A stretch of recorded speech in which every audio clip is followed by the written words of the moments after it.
This year marks the centenary of the Mandate for Palestine, the terms of which the British government violated on almost every single level. Our next guest argues that the mess that we see today is in part, at least, a legacy of the British Mandate. Hugh Kitson is a writer, director and producer who has been making documentary films for close to 50 years. He has more than 200 production credits and over a dozen international awards behind him. For the last 20 years, Hugh has been focused on making documentaries about Israel. In 2002 to 3, he wrote and directed Lest We Forget, a powerful documentary that compares the rise of anti-Semitism under the Nazis with the present day, and which, by the way, is screening tonight at Chabad Double Bay. I think tickets might still be available. But it is his latest project that we're going to talk about this morning, Whose Land? And regular Outsiders viewers will recognise a familiar face in Hugh's film, the great friend of this show, Colonel Richard Kemp. Have a look. The name Palestine after 1948 was kind of adopted by the non-Jewish Palestinians, and they say, we are the true Palestinians. We belong in the land. We are the indigenous people. And these Jews came in later and created this colonial thing called Israel.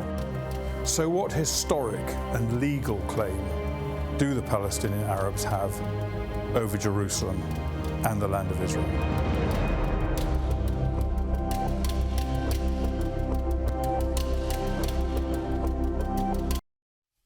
Hugh Kitson joins us now live from Sydney. Hugh, welcome to Sydney. You've got the bridge behind you and the Opera House. It doesn't get any better than that. How are you? Absolutely true, yes. Good to be here this morning, Rowan.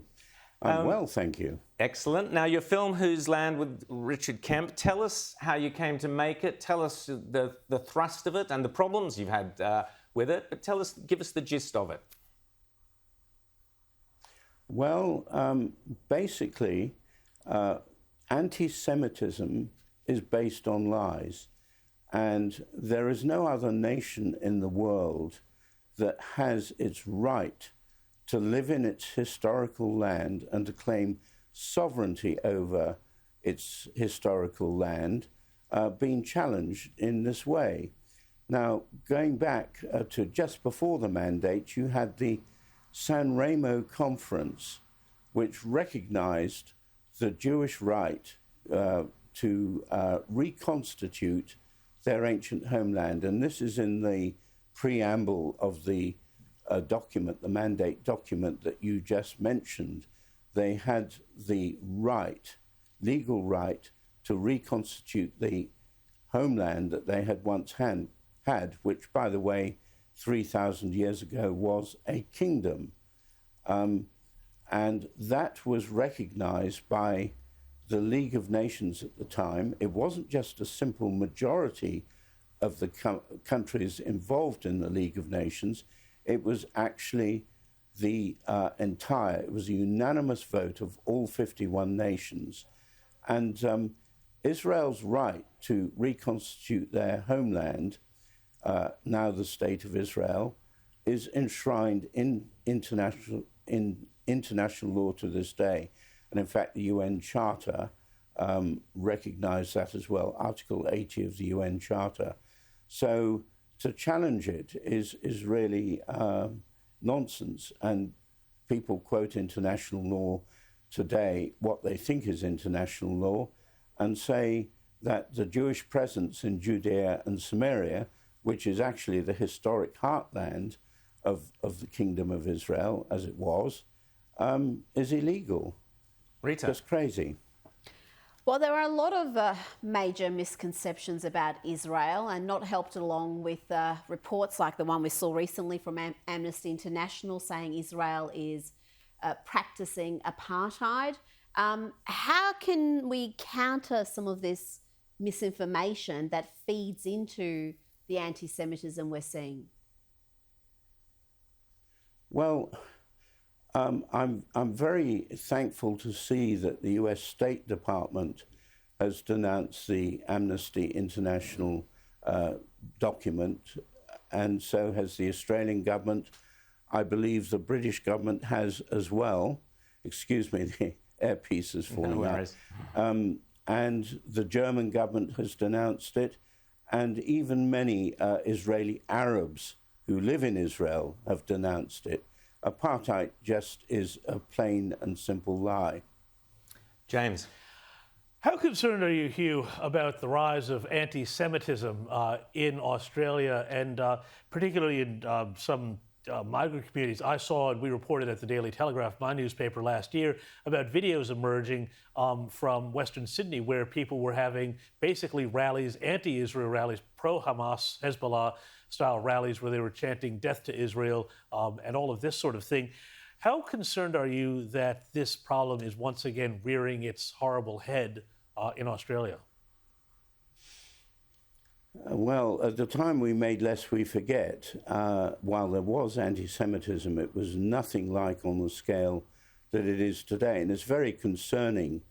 The same in America. Anti-Semitism 20 years ago, when we made Lest We Forget, was fairly rare. In fact, it was very rare.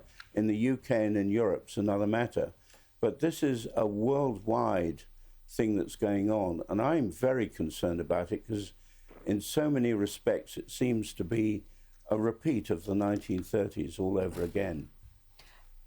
Do you see this rising predominantly from the left or the right of politics? Who's really pushing this poisonous ideology?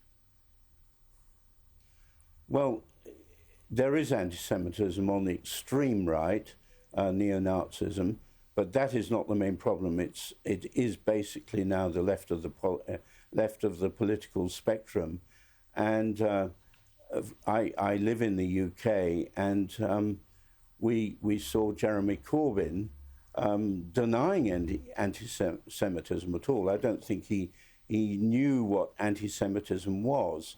And now the British Labour Party is trying to clear up the mess.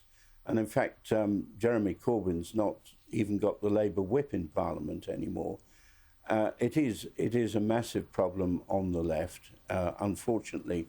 But the new Labour leader there, Sir Keir Starmer, is trying to reach out to the Jewish community in a positive way. But then you have the media. The BBC, for instance, the Jewish community in Britain are up in arms over a report by the BBC going back to Hanukkah in December. I don't know whether that's been covered at all here. Yeah, absolutely. The story with the bus and the people's, there was some awful anti-Semitism in Britain. Hugh, we're going to have to leave it there. We've just got a few technical things. But good luck with your film, Lest We Forget Tonight, which is screening in Double Bay, Chabad Double Bay. And good luck with Whose Land. Yes, by the way, they're going to show it in the New South Wales Parliament in a couple of weeks' time. Whose Land, that is. Fantastic. Well, congratulations on Whose Land, and great having Richard Kemp there, and great to chat to you, Hugh Kitson, with your film, Whose Land, and people should go to the website, whoseland.com, to check that out. It's a terrific film. Thank you so much, Hugh Kitson. Yeah, it's .tv. .tv, there you go.